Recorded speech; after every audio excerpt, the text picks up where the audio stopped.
Canalopatías. Clasificación. Las canalopatías son enfermedades genéticas por mutaciones en los genes que codifican los canales iónicos determinantes del potencial de acción, alterando su función. Pueden dar lugar a arritmias malignas y muerte súbita.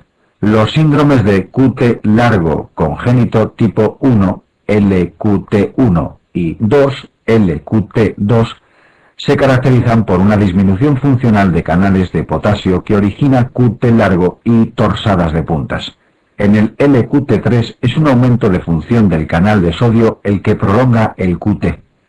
Para los tipos 1 y 2 el tratamiento incluye betabloqueantes y desfibrilador automático implantable, DAI si persiste sintomático. Suplementos de potasio pueden ser útiles en el LQT2. En el LQT3 los betabloqueantes no sirven y está indicado un DAI. A veces antiarrítmicos del grupo 1 ayudan a controlar los episodios. El síndrome de Brugada se caracteriza por un FG típico que consiste en bloqueo incompleto de rama derecha, es decir, patrón de RSR' en V1, al que se asocian elevación de segmento ST en V1 a V3 con la onda T negativa. Lo causan mutaciones que hacen hipofuncionante el canal de sodio. Se asocia a fibrilación ventricular FV que aparece típicamente durante la fiebre o el sueño. El tratamiento es el implante de un DAI. QT corto lo producen mutaciones que hacen hiperfuncionantes a canales de potasio, acortando la repolarización de la célula y el QT. La arritmia asociada también es FV y el tratamiento es el implante de DAI. La taquicardia ventricular catecolaminérgica familiar está producida por una mutación en el receptor de rianodina del sistema retículo-sarcoplásmico, involucrado en la liberación y recaptación del calcio, cuya arritmia característica es la FV, y cuyo tratamiento incluye betabloqueantes e implante de DAI.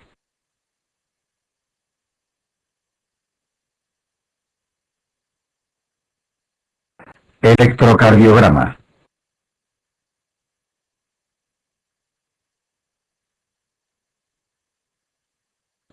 Generalidades. Un dipolo es una región en el espacio en la que se acumulan cargas positivas y negativas ordenadas, es decir, cada carga a un lado, como ocurre con un imán.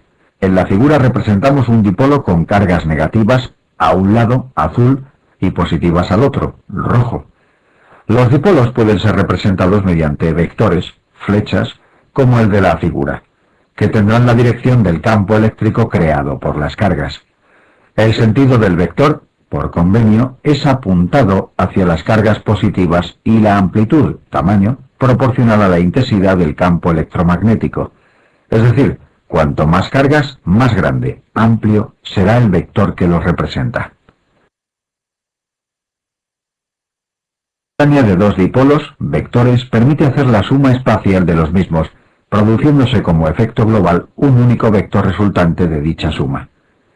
En el ejemplo, si existen simultáneamente un vector A y otro B dipolos, como se muestra en la figura, se pueden trasladar a un eje paralelo, al de cada vector, y la suma de ambos produce un vector resultante R.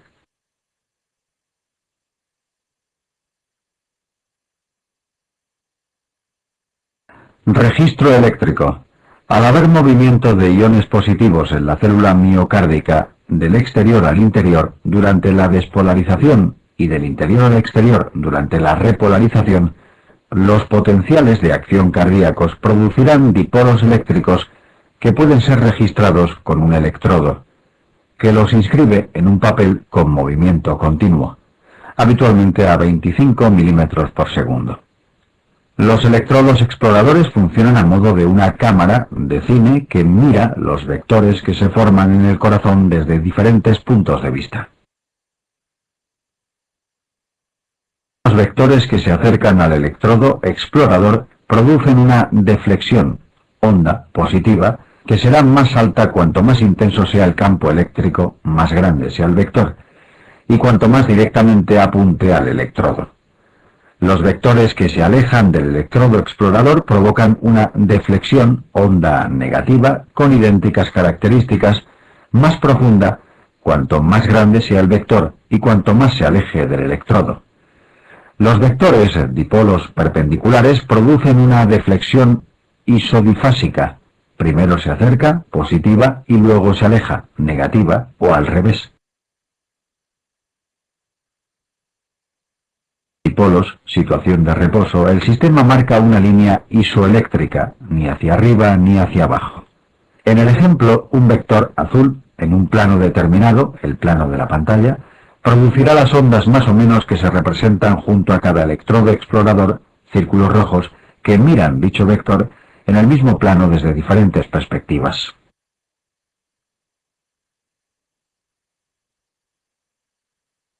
Derivaciones.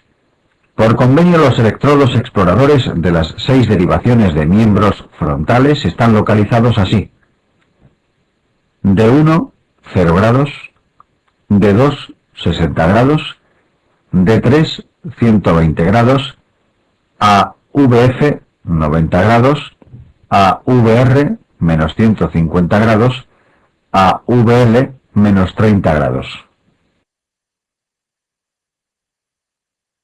Precordiales exploran el plano perpendicular al organismo desde diferentes puntos. Hay que recordar que las cámaras derechas del corazón son derechas y anteriores.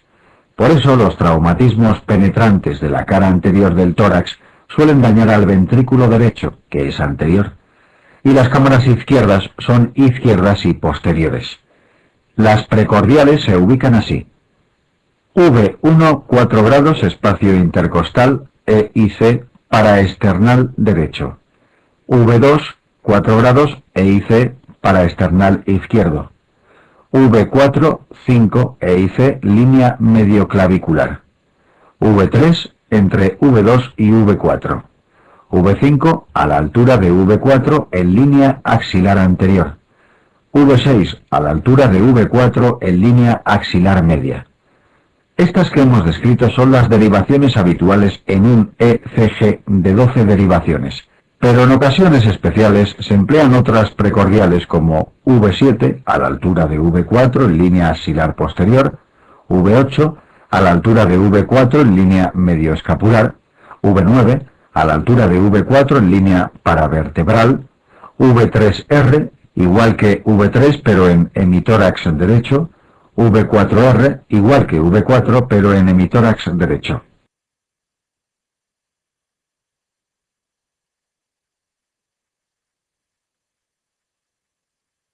Así cada derivación explora los vectores desde una perspectiva diferente.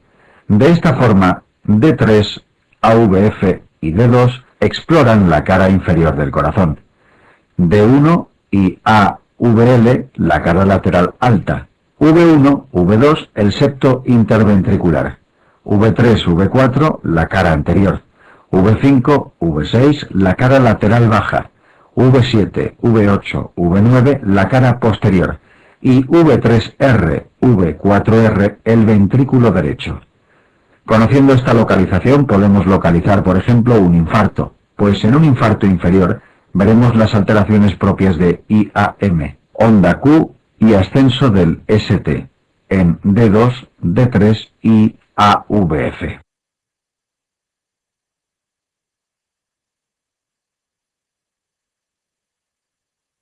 Despolarización auricular. Miremos por ejemplo la derivación D2 a 60 grados. En situación de reposo no hay movimientos de iones en el corazón, luego no hay dipolos y existe una línea isoeléctrica. Cuando haya despolarizaciones y repolarizaciones se forman dipolos que producen ondas en el ECG. Cuando el impulso nace en el nodo sinusal, se despolarizan las células marcapasos, y eso se transmite a las células contiguas a través de las uniones GAP. En esas células entra una gran cantidad de sodio durante la fase cero del potencial de acción, por lo que hay un déficit relativo de cargas positivas en el exterior de la célula, se ha ido el sodio hacia adentro, por lo que se forman muchos pequeños dipolos entre una célula despolarizada, su exterior es negativo, y la contigua, que aún no se ha despolarizado, su exterior es aún positivo, como se muestra en la figura, con muchos vectores pequeños que nacen desde el nodo sinusal.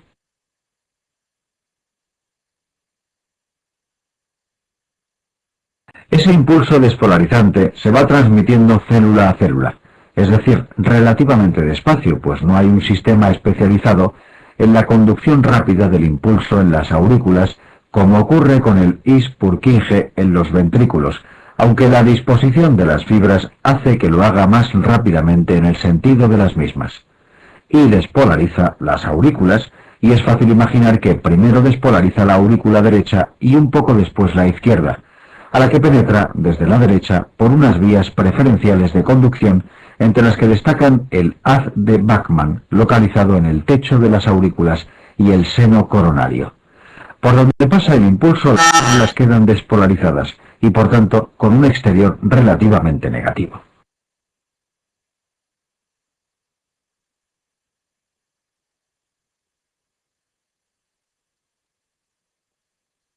Onda P. Es fácil imaginar que el vector resultante de la despolarización de aurícula derecha, suma de todos los pequeños dipolos formados, tendrá una amplitud pequeña. Las paredes auriculares son finas, con pocas células. Se dirige de arriba abajo, de derecha a izquierda y de atrás a adelante. El nodo sinusal está en la cara posterior de la aurícula derecha. El vector de despolarización resultante de aurícula izquierda se dirige de derecha a izquierda y un poco de arriba abajo, menos que el de la derecha por existir conexiones altas en el Bachmann y bajas en el seno coronario.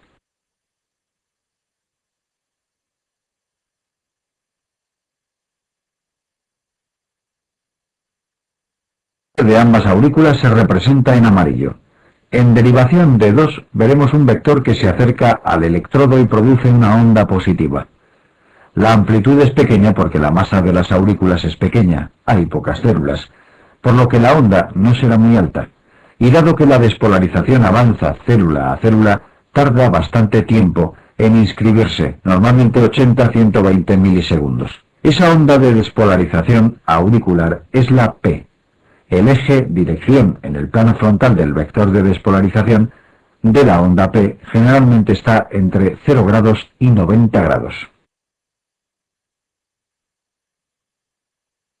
En el plano horizontal en derivación V1 veremos primero un vector que se acerca a mi electrodo por la despolarización de aurícula derecha que produce una pequeña onda positiva. E inmediatamente detrás un pequeño vector que se aleja de mi electrodo, que produce una onda negativa por la despolarización de aurícula izquierda, que recordemos que además de izquierda es posterior a la derecha. Así la P en V1 es normalmente isodifásica.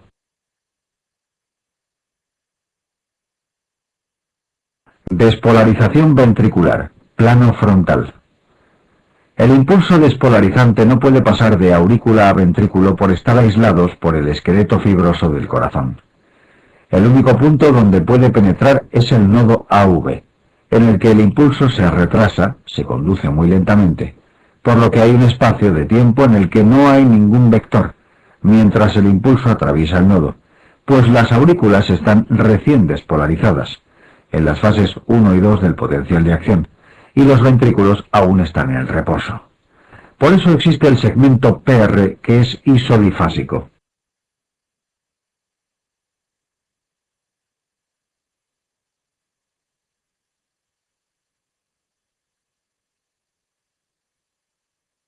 La despolarización ventricular es muy rápida, menos de 100 milisegundos, aunque sean muchas células, porque el sistema His-Purkinje está especializado en conducir el impulso muy deprisa.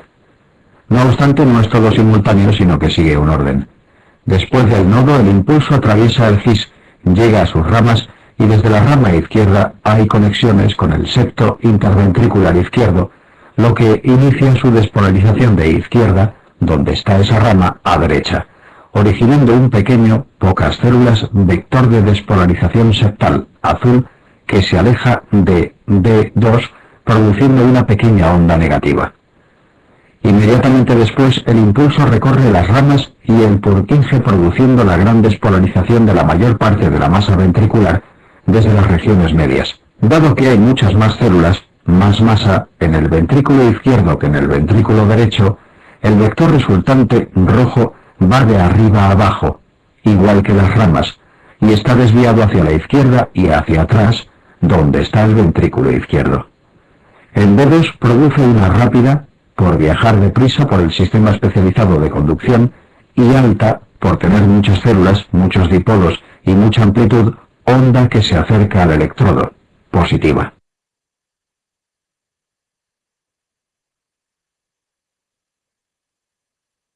La despolarización de las regiones basales, las más cercanas al surco AV, desde las porciones medias de los ventrículos, formando un pequeño vector verde que se aleja de D2, pequeña onda negativa.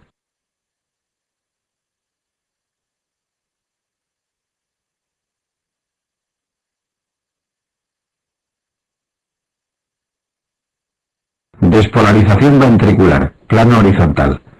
En el plano frontal, la despolarización ventricular se inicia, como hemos visto, con la despolarización del septo, de izquierda a derecha y de atrás a adelante por la posición posterior e izquierda del ventrículo izquierdo, vector azul, seguido de la gran despolarización del resto de la masa miocárdica, que estará dirigida de delante a atrás, de derecha a izquierda, pues al haber mucha más masa en el ventrículo izquierdo, el vector se desplaza hacia allí donde está el ventrículo izquierdo, vector rojo. Por eso, en V1, el complejo de despolarización ventricular tiene una pequeña onda positiva inicial, se acerca, seguida de una gran onda negativa, se aleja, y en V6 una pequeña onda negativa, se aleja, inicial, seguido de una gran onda positiva, se acerca. Al ir progresando en las precordiales desde V1 hasta V6, se produce una transición en la que el complejo pasa de ser predominantemente negativo en V1 a predominantemente positivo en V6. Entre V3 y V4 se produce la transición, son más o menos isodifásicos, por ser perpendiculares al gran vector de despolarización ventricular, rojo.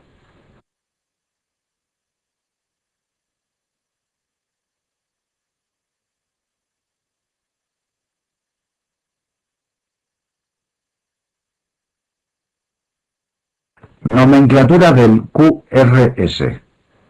El complejo de despolarización ventricular QRS puede tener diferentes ondas según el electrodo desde el que exploramos, y se nombra de la siguiente manera. Se llama R la primera onda positiva del complejo. Se llama Q la onda negativa que haya delante de la R, y se llama S la onda negativa que haya detrás de la R. Cuando hay más de una onda positiva, la segunda se llama R'. Cuando solo es una onda positiva, se llama R monofásica. Cuando solo hay una onda negativa, se llama QS. Al no haber R, no está delante ni detrás de la R. Las ondas Q y los QS son indicativos de necrosis, infarto, cuando tengan mucha anchura, al menos 40 ms, y mucha altura, al menos el 25% de la altura total del complejo. Pues como hemos visto, pequeñas Q son habituales por la despolarización del septo. Se emplea mayúscula para las ondas grandes y minúscula para las pequeñas.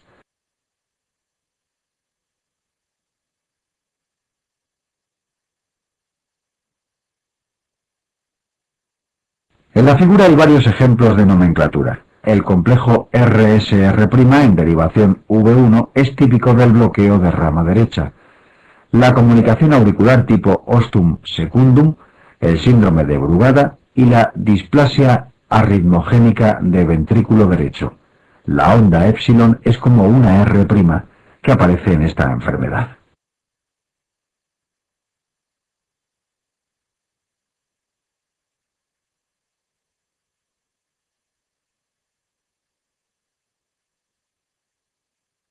Repolarización. Durante la inscripción del QRS se produce la repolarización de las aurículas que, como tienen pocas células en comparación con el ventrículo, produce una onda muy pequeña que coincide con el QRS y no se ve en el ECG. Tras la despolarización ventricular Hay un espacio de tiempo en el que no hay dipolos, pues las células miocárdicas ventriculares están en fase 1 y 2 del potencial de acción, y las auriculares ya se han repolarizado. Así que es un segmento isoeléctrico, segmento ST.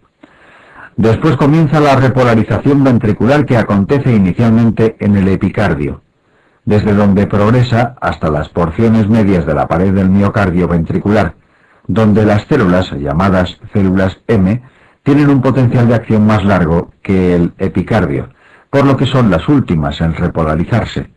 Realmente también empieza un poco antes en el endocardio que en la zona media de la pared ventricular.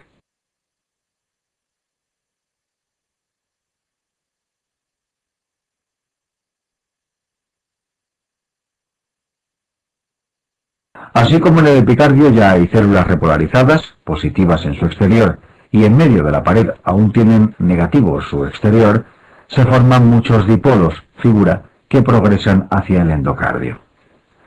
Como en el ventrículo izquierdo hay más células que en el derecho, el vector resultante de la repolarización, amarillo, está un poco desviado hacia la izquierda y hacia atrás, hacia donde está el V1.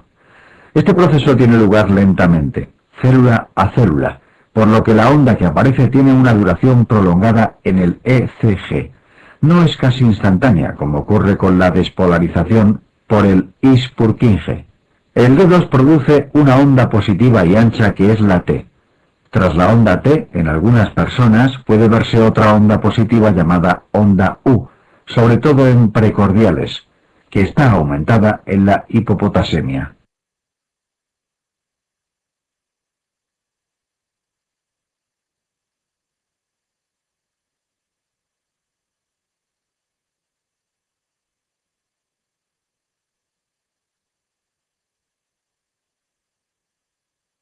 Ejes.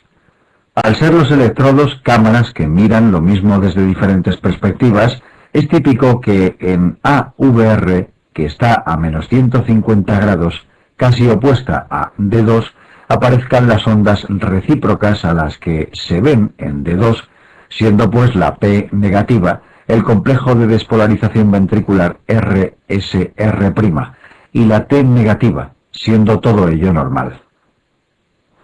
El eje es la dirección y sentido en grados del vector principal de despolarización o repolarización. Como hemos ido viendo, el eje de la P, el de QRS y el de la T están dirigidos de arriba abajo y desviados hacia la izquierda, considerándose normales los valores entre 0 grados y 90 grados. Un eje menor de 0 grados, negativo, está algo desviado hacia la izquierda, y un eje mayor de 90 grados se considera desviado a la derecha. El ángulo entre el eje del QRS y la T es muy pequeño. Ambas tienen ejes muy parecidos en condiciones normales.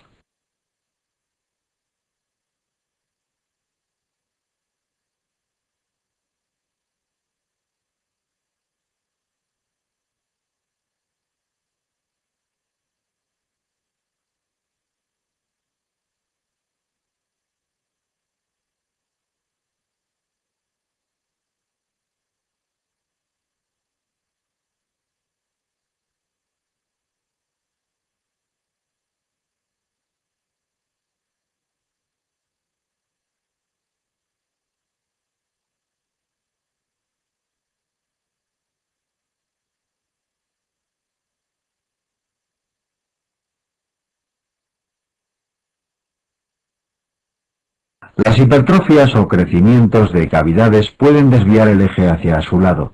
Por ejemplo, en un crecimiento del VD, el eje del QRS se puede desviar hacia la derecha.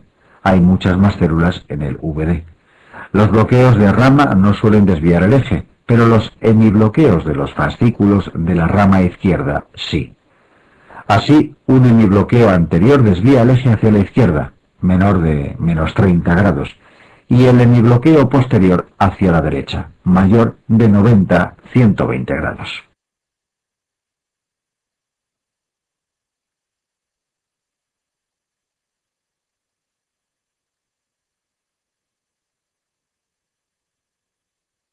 Valores normales. Ya hemos ido viendo la forma y altura normal de cada onda. Los tiempos, la anchura, se muestran en el esquema. La onda P dura menos de 3 cuadraditos, 3 milímetros. 1 milímetro igual 40 ms. El intervalo PR, que incluye la onda P y el segmento isoeléctrico PR, dura entre 3 y 5 cuadraditos. El QRS, menos de 3 cuadraditos. Cuando dura más de 120 ms, se habla de QRS ancho.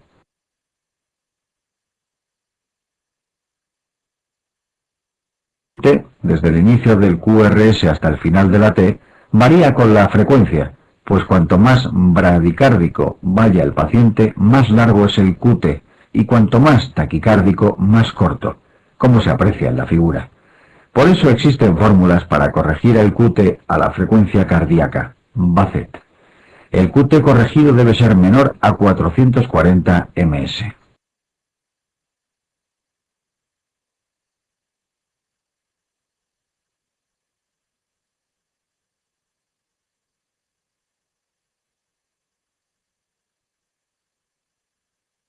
Crecimientos auriculares. El ECG no diferencia la hipertrofia de la dilatación, por lo que se habla de crecimiento de cavidades cardíacas. Las mejores derivaciones para ver la onda P son D2 y V1. Al crecer una aurícula, el vector de la misma tendrá mayor amplitud de lo normal, por lo que se aprecia un aumento en la altura de la parte de la onda P que se corresponde con esa onda. Así, en el crecimiento de la aurícula derecha crece la parte inicial de la onda P, que en D2 toma un aspecto picudo, P pulmonale. En V1 es muy alta la parte inicial positiva de la onda.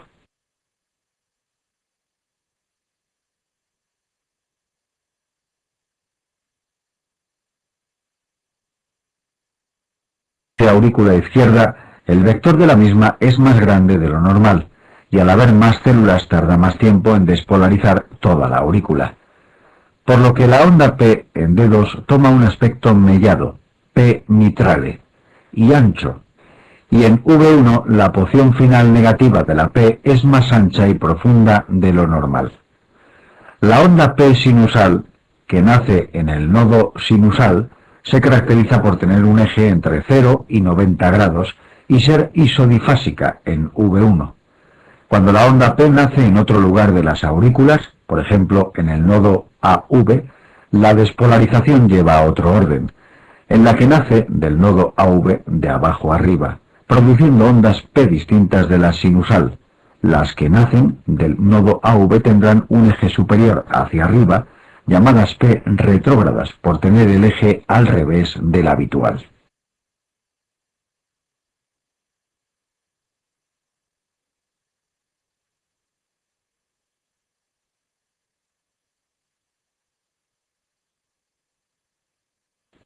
Crecimientos ventriculares. El crecimiento de VD producirá un aumento en el número de células del VD, lo cual desvía hacia el VD, hacia la derecha y hacia adelante, el gran vector de despolarización ventricular, representado en la figura en amarillo. En rojo está en la posición teórica normal.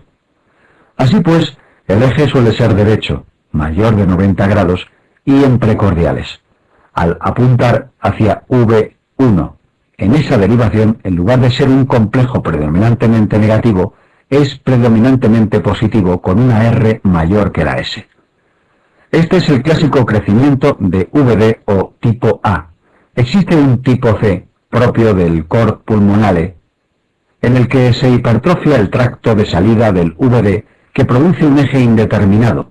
Los complejos son isodifásicos en todas las derivaciones frontales. La sobrecarga ventricular derecha, por ejemplo, en la embolia pulmonar, puede producir estas alteraciones y el clásico S1Q3T3, S en D1, Q y T negativa en D3.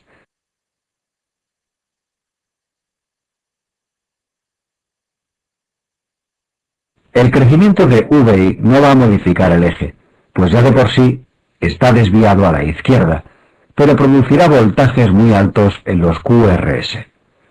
Hay varios criterios de voltaje para determinar si existe crecimiento del VI, como el de Sokolov, el de Cornell, pero todos son muy poco específicos por lo que en la actualidad la prueba de elección para demostrar crecimientos es la ecografía. Los crecimientos ventriculares alteran la repolarización produciendo un ST descendente y generalmente onda T negativa en precordiales derechas en el crecimiento o sobrecarga de VD y en las izquierdas en el de VI.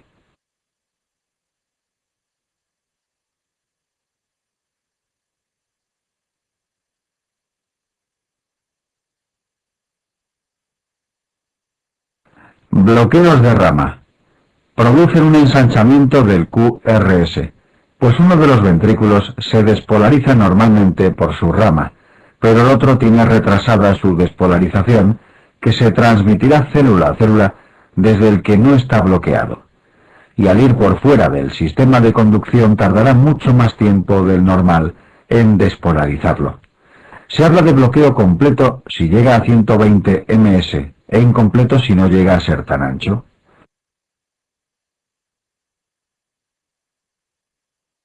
La derecha no afecta la porción inicial de la despolarización septal, que depende de la rama izquierda, y por lo tanto solo altera las porciones finales del QRS, produciendo una onda S no muy profunda. El VD tiene poca masa.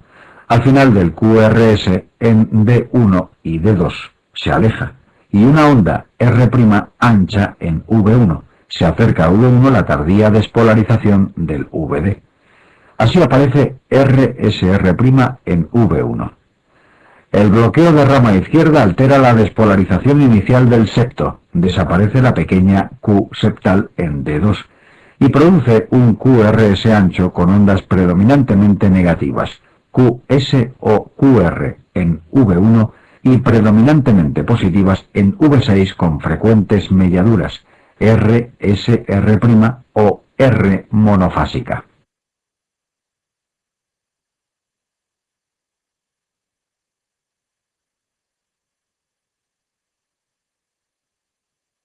Normalmente el eje no se modifica en los bloqueos de rama, pero sí la repolarización, de forma similar a los crecimientos ventriculares, con ST descendente y T negativa en precordiales derechas en el bloqueo de rama derecha, y muy difusamente en el bloqueo de rama izquierda, tan difuso que el bloqueo de rama izquierda hace al ECG inútil para detectar cambios en la repolarización sugerentes de isquemia. Los semibloqueos izquierdos desplazan el eje del QRS como ya comentamos.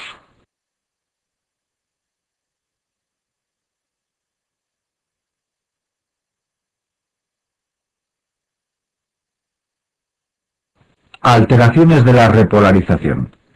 El ST y la T son muy sensibles a casi cualquier anomalía produciéndose cambios, descenso del ST o ascenso del mismo, negativización de la T, ondas T picudas, alargamiento del QT, ante muchas circunstancias, de las que ya hemos comentado los crecimientos ventriculares y los bloqueos de rama.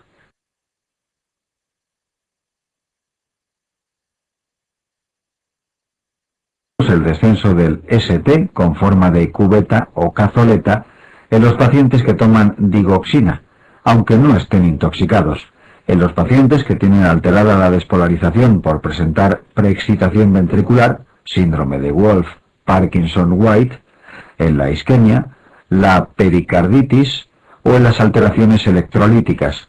De ellas conviene recordar que la hipocalcemia prolonga el QT y la hipercalcemia lo acorta.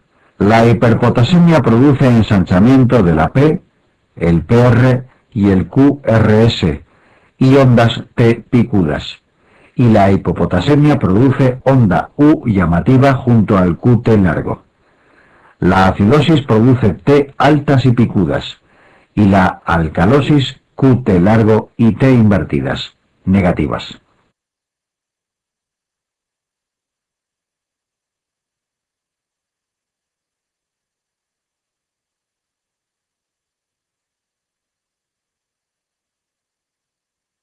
Isquemia miocárdica. La isquemia puede alterar la despolarización cuando produce necrosis apareciendo ondas Q patológicas, pero lo más sensible a la isquemia es la repolarización ST-T. El subendocardio está más expuesto al daño isquémico, dado que las coronarias son epicárdicas.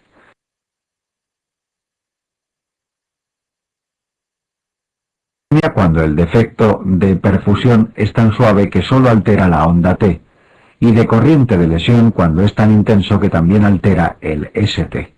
La afectación subendocárdica expresa un daño más leve que la subepicárdica, transmural. Así la isquemia subendocárdica produce ondas T picudas simétricas y la isquemia subepicárdica, transmural, ondas T negativas profundas y de ramas simétricas. La lesión subendocárdica produce descenso del segmento ST horizontal o descendente con la onda T negativa, pues el subepicardio tiene isquemia asociada. La lesión transmural o subepicárdica produce ascenso del segmento ST y onda T negativa. En el infarto agudo de miocardio aparece onda Q que sustituye a la R, pierde fuerzas positivas, y la onda T suele quedar negativa de por vida. Las derivaciones en las que se aprecian estas anomalías nos expresan la localización de la isquemia.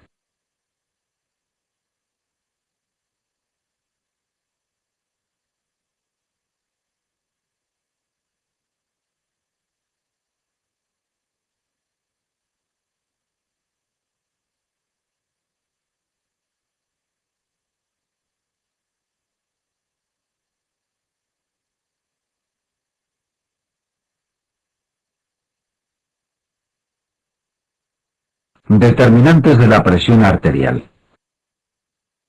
Generalidades. La presión arterial está determinada por las resistencias vasculares periféricas y el gasto cardíaco.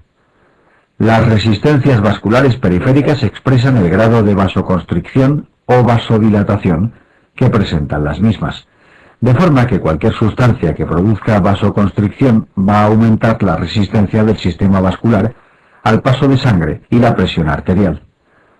Las arteriolas, que tienen una gruesa capa muscular, son los principales responsables. Los vasodilatadores producirán una disminución en la resistencia al paso del flujo sanguíneo y, por tanto, de la presión arterial.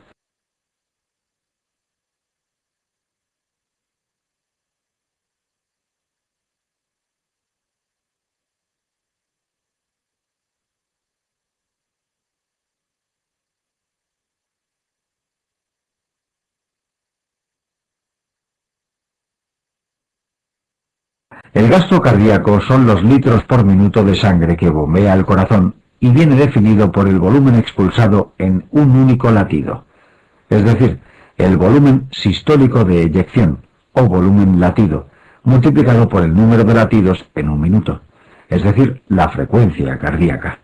Aumentando la frecuencia cardíaca aumentamos el gasto cardíaco dentro de unos límites fisiológicos y aumentando el volumen latido también.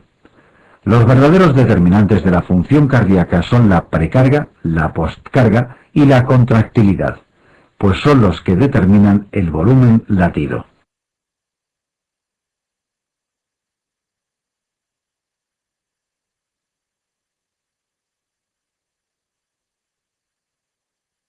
Contractilidad. La contractilidad o inotropismo la determina la masa contráctil, de forma que a mayor masa, mayor volumen latido. Así, la hipertrofia del músculo cardíaco produce un aumento en el volumen eyectado. La presencia de infartos con cicatrices fibrosas en las que se pierde el músculo produce una disminución del inotropismo. Igualmente, fármacos con propiedades inótropas positivas, como la digoxina o los derivados simpático-miméticos, y negativas, como los betabloqueantes, verapamil, diltiazem o la mayoría de los antiarrítmicos, pueden afectar de forma positiva o negativa respectivamente a la contractilidad. El calcio intracelular también aumenta la contractilidad por aumentar su disponibilidad para la unión entre actina y miosina. La hipoxia y la acidosis que aparecen en la isquemia producen una disminución en el inotropismo.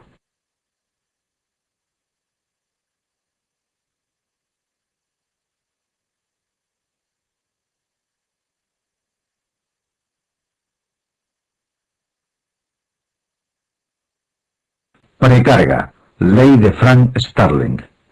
La precarga equivale al volumen telediastólico del ventrículo, es decir, la cantidad de sangre que tiene justo antes de la contracción. Cuanto mayor sea la precarga, por la ley de Frank Starling, mayor será la fuerza que ejerce el músculo en la siguiente contracción. Esto es cierto dentro de unos límites fisiológicos, pues la ley de Frank Starling determina que a partir de un nivel determinado de dilatación se produce un fenómeno similar al que ocurre con un muelle al que estiramos demasiado, tal que a partir de dicho volumen el corazón empieza a perder capacidad contractil. Determinan la precarga incluyen la volemia, cuanta más sangre haya en el organismo, mayor será la precarga, la función renal, que controla la volemia, el retorno venoso, el ortostatismo, retiene sangre en las venas de miembros inferiores, la frecuencia cardíaca, puesto que entre dos latidos consecutivos existe gran variación de tiempo diastólico determinada por la frecuencia. Esto implica que a frecuencias bajas hay un periodo diastólico largo en el cual se puede precargar mucho el ventrículo, mientras que cuando hay taquicardia, el tiempo diastólico es tan corto que cae la precarga y por eso el volumen latido.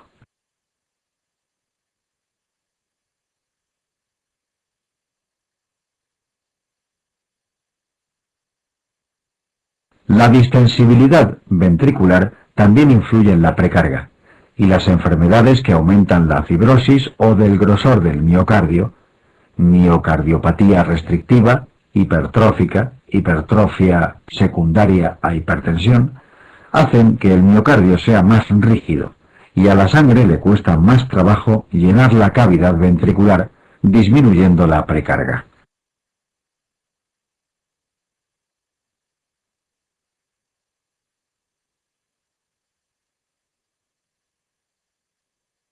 Precarga, contracción auricular. La función auricular es importante para determinar la precarga. Al final de la diástole, la aurícula se contrae para inyectar sangre dentro del ventrículo. Casi el 80% del total de la sangre que entra en los ventrículos lo hace porque el ventrículo aspira sangre desde las aurículas por medio de su relajación activa que consume ATP. En telediástole, la aurícula contribuye al llenado mediante un último empujón que consigue introducir el 15-20% del total de la precarga.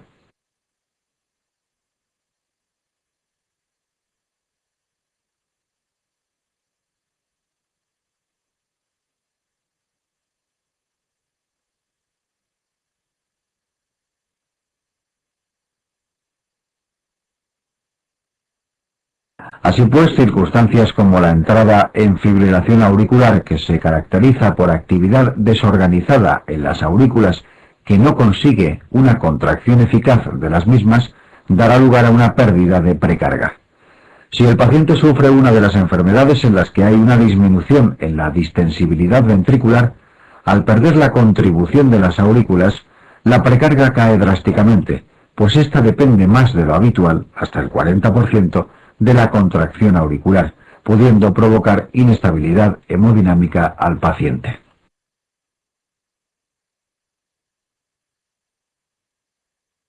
La precarga determina los límites entre los cuales la frecuencia cardíaca actúa de forma positiva para aumentar la presión arterial, de forma que un paciente deportista y sano, en reposo a 40 latidos por minuto, al duplicar su frecuencia cardíaca, teóricamente duplicaría su gasto cardíaco.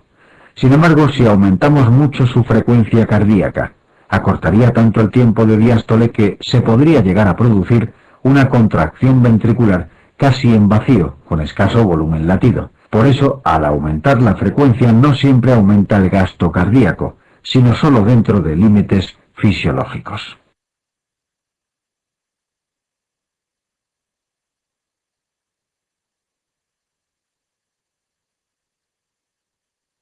Postcarga. La poscarga equivale a la tensión parietal del ventrículo durante la sístole, aunque este concepto es difícil de entender. Es más sencillo equipararlo a la dificultad que ofrece la aorta a la salida de la sangre desde el ventrículo izquierdo durante la sístole.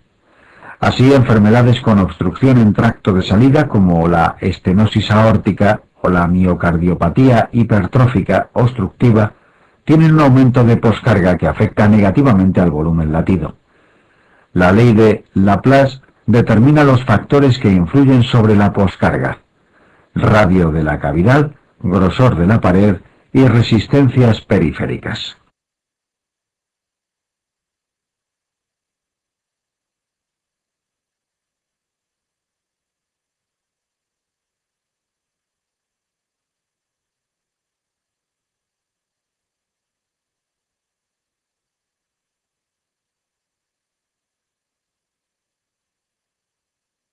El aumento en las resistencias periféricas por vasoconstricción también determina un aumento en la poscarga, una disminución del volumen latido y del gasto cardíaco, efecto que contrarresta el aumento directo de la presión arterial que produce.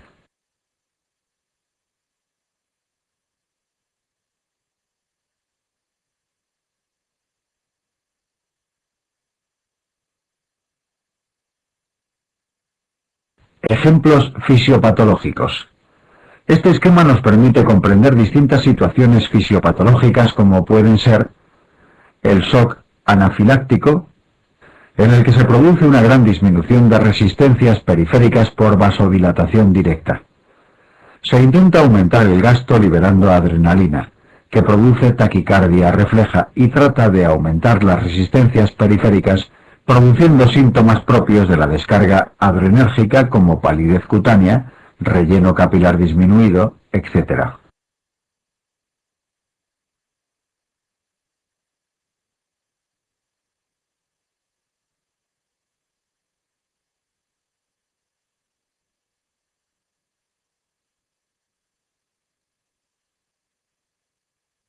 En una hemorragia masiva se produce una disminución del retorno venoso y la volemia, y va a disminuir la precarga, afectando negativamente al gasto cardíaco que se trata de compensar con una descarga adrenérgica que aumente de la frecuencia cardíaca, contractilidad y resistencias periféricas.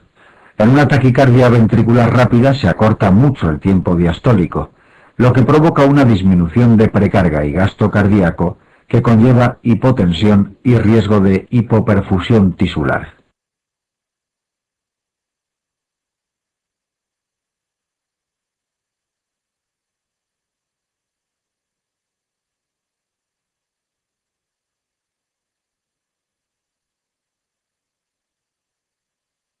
Un gran infarto produce una disminución en la masa contráctil y el gasto que se trata de compensar con la descarga adrenérgica, pero esta facilita la irritabilidad eléctrica y las arritmias malignas.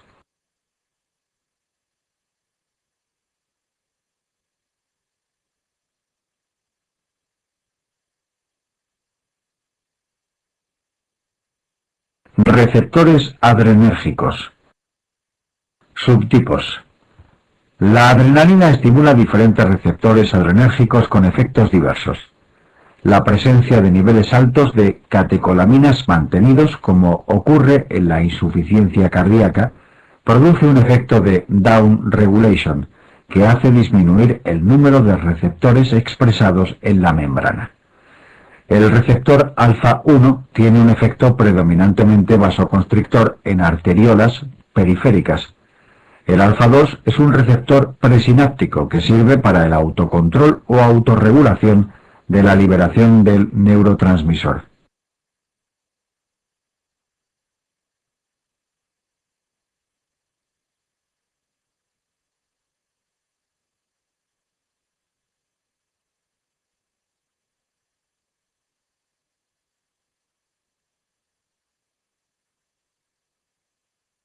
El receptor beta 1 se encuentra a nivel cardíaco y tiene un efecto inotropo y cronotropo positivo. Es decir, aumenta la fuerza de contracción y el número de contracciones por minuto, por aumentar el calcio intracelular, facilitando además por este motivo las taquiarritmias. El receptor beta 2 se encuentra a nivel periférico, por ejemplo bronquial, produciendo broncodilatación, o vascular, produciendo vasodilatación para compensar la vasoconstricción que produce el receptor alfa 1. Existen muchos fármacos que actúan estimulando o inhibiendo estos receptores.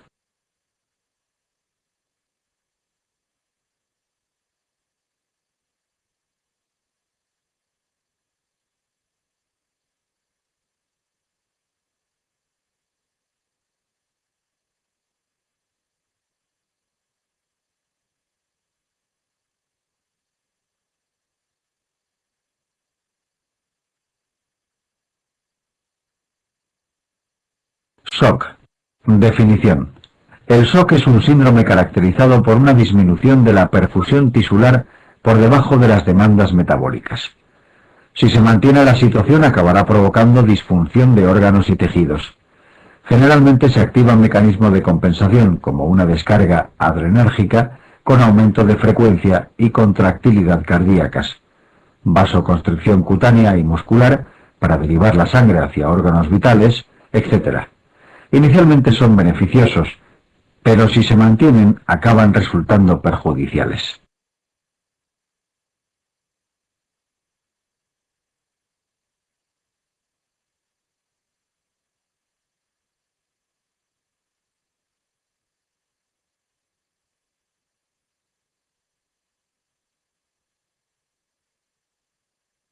El SOC no es un sinónimo de hipotensión, porque cifras de presión bajas pueden ser suficientes para mantener un aporte adecuado, por ejemplo, en un atleta.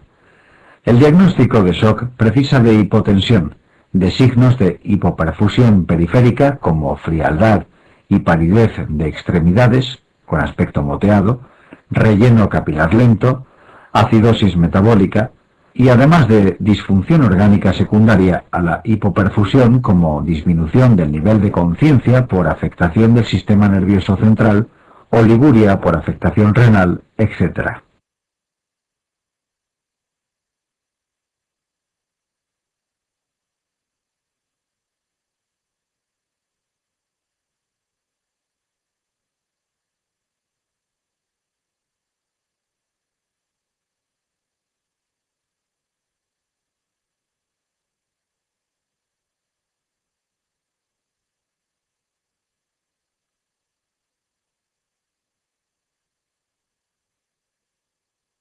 Hay varios tipos de SOC que se diferencian por los valores de parámetros como la presión venosa central, el gasto cardíaco, la resistencia vascular periférica y la saturación de oxígeno en sangre venosa, que expresa la extracción tisular de oxígeno. No obstante, estas diferencias son útiles solamente durante fases iniciales, puesto que con frecuencia en fases avanzadas, los pacientes presentan simultáneamente varias formas de SOC con patrones hemodinámicos en ocasiones opuestos, lo que dificulta su diagnóstico y manejo clínico.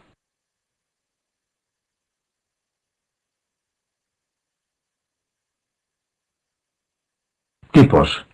El SOC hipovolémico, hemorragia, anemia, suele tener resistencias vasculares altas para compensar la hipovolemia y presión venosa central baja por el déficit de volumen intravascular. El SOC cardiogénico, infarto de miocardio extenso, tendrá resistencias vasculares altas secundarias a la descarga adrenérgica, presión venosa generalmente alta secundaria al fracaso cardíaco y gasto cardíaco lógicamente muy disminuido.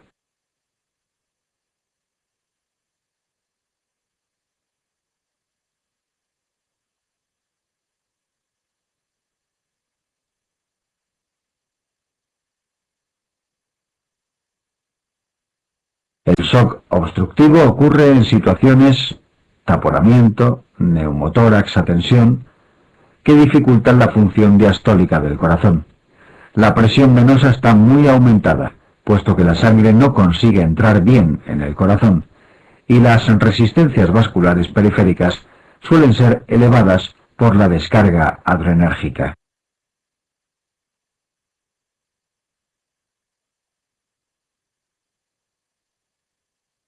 El SOC séptico se puede diferenciar en dos fases.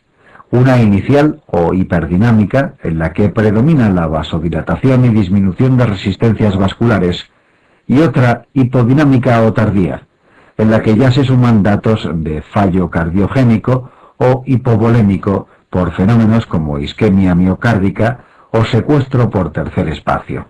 El shock anafiláctico está provocado por una intensa vasodilatación con disminución de resistencias vasculares y disminución de presiones venosas y gasto cardíaco acompañantes.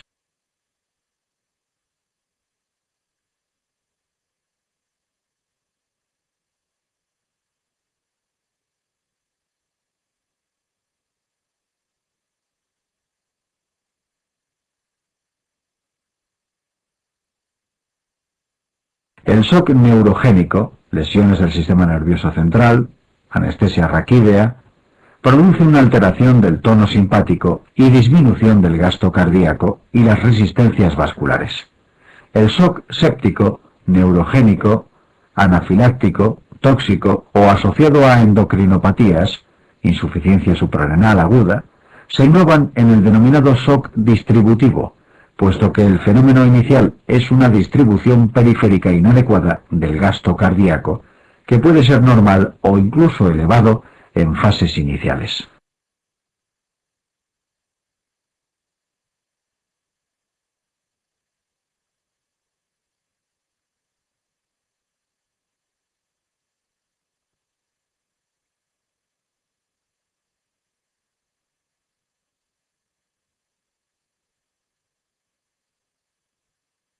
Síncope. Definición. El síncope es un síntoma que consiste en la pérdida transitoria de la consciencia, generalmente breve, con recuperación espontánea y completa, y que está provocado por una disminución transitoria del flujo cerebral. Con frecuencia el paciente nota síntomas premonitorios como debilidad, mareo, zumbido de oídos, sudor frío, fotopsias, pero a veces están ausentes y el síncope provoca caída. Presíncope es la sensación inminente de síncope, sin llegar a perder la consciencia. Así, no son verdaderos síncopes las caídas casuales, la cataplejía, los accidentes isquémicos cerebrales transitorios, la epilepsia, las intoxicaciones, la narcolepsia, ni las pérdidas de consciencia psicógenas o endocrino-metabólicas como por hipoglucemia, hiperventilación, pues no son provocados por una disminución transitoria del flujo cerebral global.